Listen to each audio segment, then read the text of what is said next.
You're not gonna believe this, but most people don't actually want healing. They want shortcuts that require them not facing themselves. But here's the thing, you've been told you're strong because you're silent, because you don't cry and you cut people off. Well, that's not strength. That is trauma dressed up as performance. Here's what happens. You stay stuck. You're trapped in the same chaos, but you keep calling it off.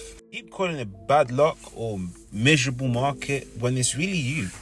Unhealed, unexamined, and avoiding the one person you actually really need to speak to, which is yourself. See, I used to think that if my vulnerability was hidden, then that meant I was strong. And I wore that toughness like an armor. No one could get through to me, not even myself. And here's the thing, I thought that because of that, I was always in control. I was the guy, I was the man. Here's the truth, I was hiding.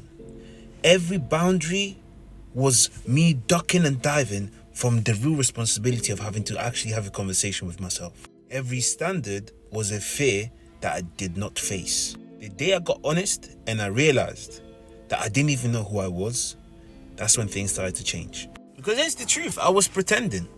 And I believe there's so many people out there that if they were to have a genuine conversation with themselves and realize that they're actually just pretending, they do care about what people think. They do care about what their parents think.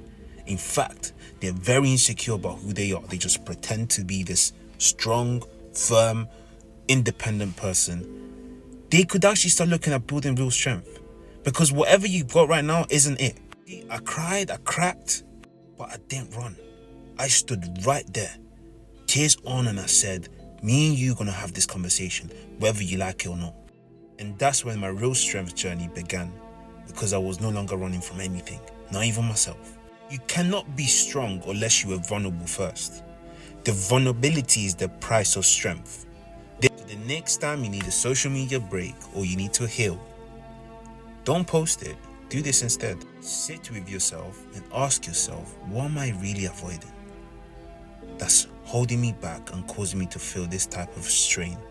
And until you answer that, which most likely is going to be you're going to keep running in circles. But don't have to listen to me. Just give it a try. This is the thing. You're wearing pain like a perfume.